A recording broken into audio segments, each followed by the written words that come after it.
Okay guys, so this is going to be a quick but fun little video. Something that's been bugging me ever since we bought this car is that the wheels are totally mismatched. And what I mean by that is, obviously these aren't the right wheels for the car. They're just kind of roller, just throw on wheels. But this wheel here is like a 275. It's way big, way too thick. This should be like on a rear. The one over here in the front that you guys saw I put on inside the shelter, not bad, can go on the rear. But these two ones here in the back, some rinky-dink little things, those should be up front at least. So I think I'm going to swap around the wheels, maybe throw a different set on from some other wheels that I got over there. I don't know, haven't decided yet, but we're going to reconfigure this thing because even though this car isn't going anywhere anytime soon, I still want to see it looking good sitting back here. Can't stand having it looking all lopsided with doofy wheels, so let's fix this. And here on my 70 Super B, there are some bees. Actually, those are paper wasps, but regardless, this is what I was talking about with the Roadrunner, how you can see underneath the battery tray area. This is all rotted out. Very typical in almost every Project Mopar I've ever bought, that this is rotted out. So pretty incredible that on this car, it is not. I think I might keep this one on the car. It took about 2 days for it to flatten out, which I'm fine for cars sitting in the yard with tires that eventually go flat.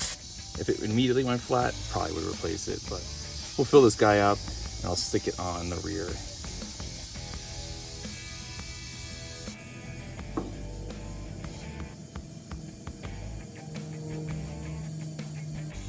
Yeah, this is a 275/60 R15. This is a big chunker. This is definitely something most guys would kind of run as a rear tire size, so it just looks a little silly here up front.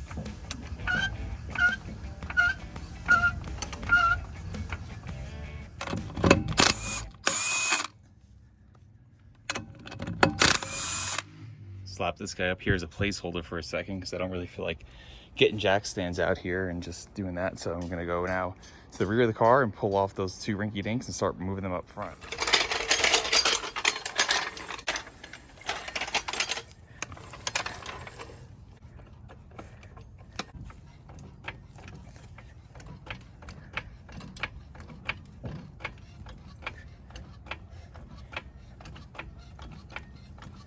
It smells so fermented back here because our plum trees went crazy this year. Got so many plums. They're just dropping down on everything. Okay, I want that big guy over here, so we'll pop this one off.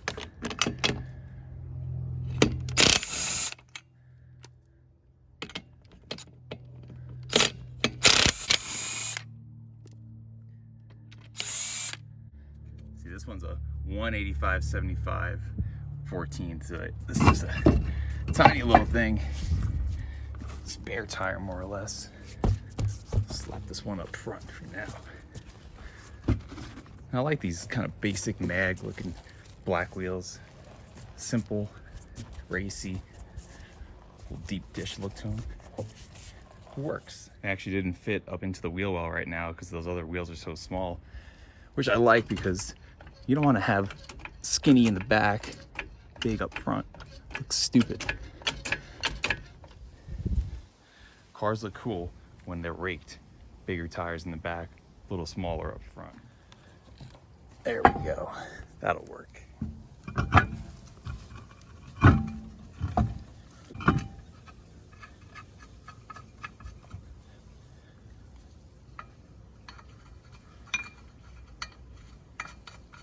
There's actually 4 of these wheels and tires, but the other 3 hold 0 air. So I grabbed a set of just some simple 15-inch tubes online just to put them inside. Wouldn't actually drive around on the street with them, but just enough for the yard so I could match the other rear here in a little bit when it's done. I'm not going to get too tight on these because, again, we're not going driving just yet. But they're ready. That looks so much better. Car's floating above the ground right now on the jack, of course, but still. That's what we're looking for. A little meat in the rear. You guys know I like my rear tires big. Okay, and now we'll go swap one onto the front.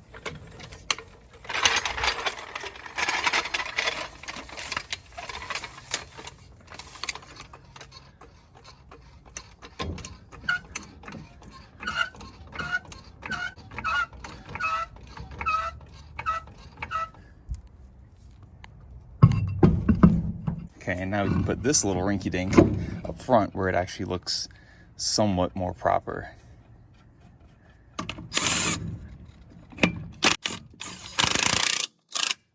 Okay, we got this little skinny here up front, and now I'm about to swap this one on. And yeah, they look a little silly, a little skinny, but at least they'll match. Have a nice chunky meat there in the back. And then the passenger rear, hey Elliot, is gonna be pending that tire tube like I told you about coming in, and I'll fill one of the other matching wheels. This way we'll have matching wheels in the rear, matching wheels up front, but for now that'll hold and do all right for us. What do you think, pups? Playing around with cars is fun, huh, Elliot? Yeah, it's fun to play around with the cars. What do you think of this Roadrunner? Pretty cool, huh, Bubs? Yeah.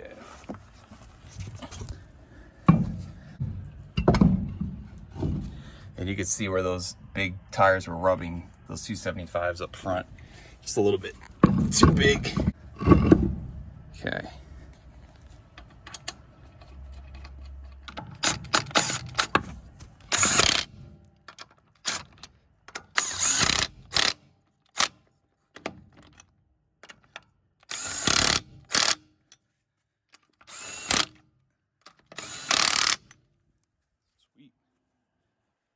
Now we are matching up front.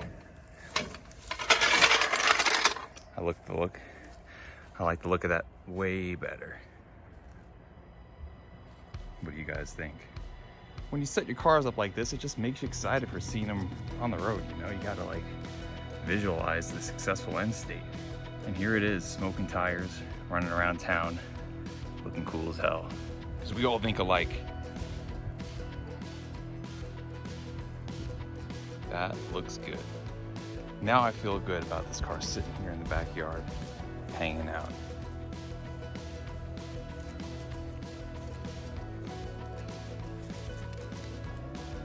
Way better. Something else I didn't cover in the previous video with you guys is the remaining parts in the interior. So it looks like my father-in-law had gathered obviously some extra trim for the windows, for the exterior, but that right there is the center console. This here is one that looks like it was cut out of another Roadrunner, the same exact floor shape and everything, but with the shifters this way, it's actually a console floor shifter instead of on the column, because column shifters, no offense, but you know, they're not quite as cool as on the floor. So it looks like my father-in-law was probably planning on swapping that into here. But the console there, and there's also the insert with the wood grain, additional glass, a set of front control arms with spindles and rotors to probably do a disc brake conversion too. So pretty cool. I'm looking over here on the dash, obviously all 71 Roadrunners came with a 150-mile-an-hour speedometer, and it's got 34,889 miles on the clock. Pretty neat. Doubt those are probably the original miles, maybe it rolled over once, but who knows. And so my one guilty confession to make to you guys is couldn't stand having this busted tail ends here on our new project car. So I head to eBay, and what do you know? I got a really nice set. These are actually only $90. I've got both of them. I just pulled one out to show you guys. But yeah, for 90 bones, look at that. Pretty quality piece. So these can replace the busted tail ends. So looking at the rest of the parts, pulled out some. So as we were looking a little bit further into the parts, looks like my father-in-law had gathered the slapstick shifter for the car to go along with that console, a whole extra set of interior trim, and 2 sets of the window trim, the stainless that goes around the both front and rear windows, kick panels for the front. And then I made this incredible discovery now that the back seat is open. As you've noticed, we're missing the front seats and we're missing the grille up front of the car, which are both kind of key, a little hard to find and a little pricey to relocate. And what do you know hiding in the trunk? That's a set of bucket seats right there, and there's grille pieces to the grille right there. How cool is that? Looks like there's another steering wheel hiding there too, and who knows what else. So I don't have the keys for the car, so I wanted to de-raccoon poop this thing and not try and die of hantavirus or whatever the hell else might be there, and have to crawl into the trunk and try and pop it from the inside, because we still have key cylinder right there. We still have a lock cylinder right there. So that's a pretty amazing discovery though. I'm so happy to see that, because that really makes this car even that much more complete. Like literally everything is here. So cool. I've been looking over and over at this door tag, which has the body's number and the production date, and wondering why it looks like it says void, but I was like turning my head and trying to read it. Then I realized something really cool. Chrysler Canada Ltd. So this car was a Canadian car, which wound up here in America. And maybe that's why there's void stamped over it, because maybe they did that when it was shipped to America. I don't know. If anyone knows any better, fill me in on those comments. But you can see here as well the matching VIN going along with what we have here up on the dash and the rest of the body numbers we found around the car. Something else I always want to do with my parts is inventory them. I'll actually write it down in a book or on a computer in an Excel spreadsheet and just keep a document so I know all the parts that I have for my cars. And also you want to protect your stuff, so that's why I got this protective wrapping. I want to make sure I don't scratch this glass up, also keep all the tracks and stuff together. Just keep the stuff nice, keep it organized, you know. This here is the console I was telling you guys about. It's in really great shape. And this is the insert with the wood grain that goes onto it too. Just so cool. I'm sure these are not easy at all to come by, but there you go. Look at that thing. Pretty freaking cool, huh? And then even right here, might have been an original hubcap to the car.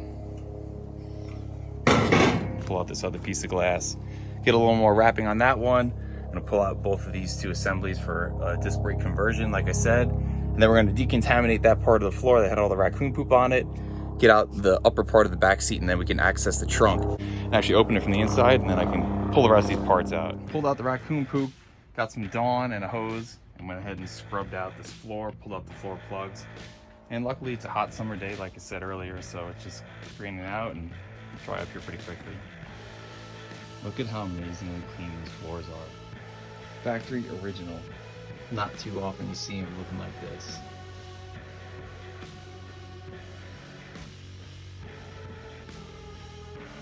Okay, I just popped out the back seat, and that's always pretty easy to do on these old Mopars. You start with the bottom seat, you kind of push them in, lift up, and then pull out. And on the back seat, you kind of get underneath it, push in, lift up, and then it'll kind of slide out, and away it is. And you can see here a piece of this grille. Such good shape. And it looks like the raccoon or whatever was living in here ate up all the foam inside of these seats, unfortunately, which really kind of sucks. I don't know what shape they were in. Also looks like he's got, it's not just a steering wheel like I thought before, it's a whole column. So this way we can replace this one here with the shifter on it and make it an actual floor shift. So cool. Yeah, these are in such good shape. Heck yeah. Looks like a new side marker light to go and replace the one that got damaged here on the passenger side. Sweet. So awesome. So many parts here. So it just keeps getting better, man. My father-in-law is all over this. All the stuff to replace all of the trunk locks, the ignition cylinder, new keys for the ignition, some other Mopar style bolts, just everything that we're already looking for. And I've been brainstorming in my head that I need to order. I'm like, no, it's already here. He was so ready to do all this stuff, like all these parts here. I can't even wait to see what else is hiding more inside of this trunk. I gotta see these in here now that I know we got them. Oh yes, so freaking cool. Oh, that is so cool. Actually, the center one goes on first, it looks like, then we overlap with the headlight one. Learning as I go. Oh man, so neat. Yep, looks like the damn raccoon totally gutted this bucket seat's foam. But that wouldn't be the hardest thing to replace. We could either custom make our own foam, because Alex knows how to do interiors, or we could probably order it. But the most important thing, the frame, the structure, and the plastic backing is all intact and in really good shape. So, not a bad start. Actually, what's gonna suck is cleaning up all of this damn foam in here though. And the final piece of the front grille. You gotta see it.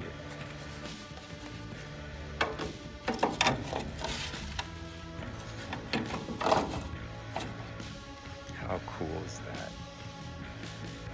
Wow. That is so neat.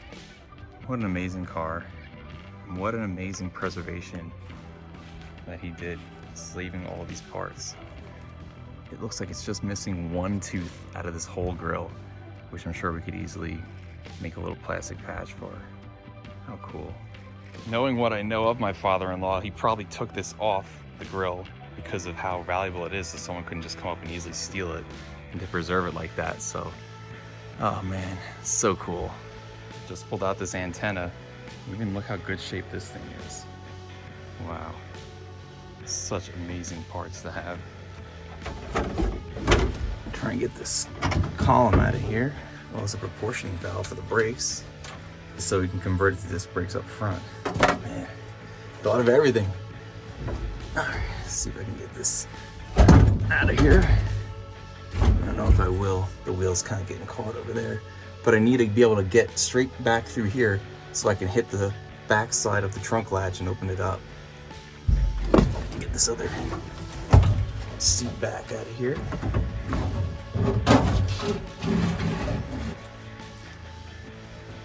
It's a real shame what that damn raccoon did. These seats look like they weren't in too terrible of shape. This one's a little bit more preserved. This weather checking might have happened before they were put into storage. Who knows? Maybe they were already cracked, but man, that's them. Okay guys, that's what we were looking for right there.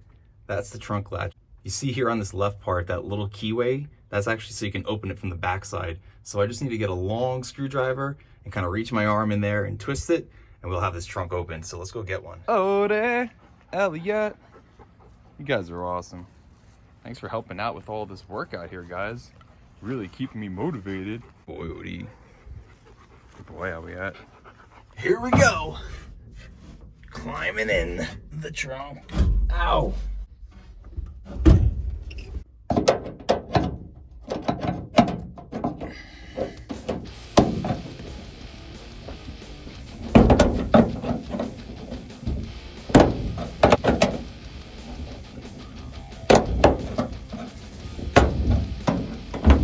All right, we did it. You're not willing to climb through raccoon shit to open up the trunk to see what buried treasure is hiding in your Mopar, and you're just not a real car guy. Okay. We did it. We did it. And I was noticing before too, I bet this came off a satellite Sebring, lower trim model donor car. There is the rest of the goodies hiding in the trunk. He got taillights, the same ones that I ordered, but he's already got them. Oh, wow. That's amazing. The front grill was missing one tooth, so he already had one waiting. They had all the teeth. And he was already ahead of me. Tail light, tail lenses. I had no idea there was anything hiding in this trunk. That is so neat. This column eliminates the one that's in the car, which would have a column shift on it. So now we can rekey it with the new keys that he had already laying over there. Then we can make it a console shift down on the floor. Hood pins, my man. It actually got in the 528 back in like the early 2000s when Chrysler was producing new 426 base Hemis. He got a 528, which he was planning on putting in this car. Freaking cool. Another side marker light to replace the crusty one that's all weathered over here. Oh man. Mint. Even an actual swivel mirror too. So neat. Another set of drums, probably for the front. Looks like a wiper motor reservoir. Windshield washer, yeah. Wow. So cool. So freaking cool. The thing I forgot to check before that we're gonna check right now is to see if we have a sure grip in that rear end. I bet we do. And if we do, once we get the car jacked up, we could spin either wheel forward or backwards, and we should see the other wheel mirror exactly the same thing. If we spin this driver one forward, we should see the passenger one spin forward. If we see the passenger one spin in reverse, when we move that one forward, then we know we've got an open differential. So let's see. All right, wheels are off the ground. Obviously we have no drive shaft, no drive line connected. So I'm gonna turn this driver wheel forward and let's see what the passenger does. Yeah, oh heck yeah. We are moving together. That is moving forward just as we're moving forward here. We got a sure grip in this thing. That's awesome. There's not even much slop in this thing. Hopefully there's still a bunch of gear oil in there and everything's nice and lubed up and nothing's too rusted out, and we can check that another day. But that's so cool to see. We got ourselves a sure grip. And for those of you who are new to Mopars, sure grip is what we call in the Mopar world what all the Chevy guys call Posi traction or limited slip. Okay guys, that wraps up this video. Thanks for hanging out with me out here on this hot summer day, swapping these tires around. Car looks way better now in my opinion, and I think you guys probably agree too. Make sure you subscribe to the channel, hang out with us some more with everything else we've got coming up. See you guys on the next video.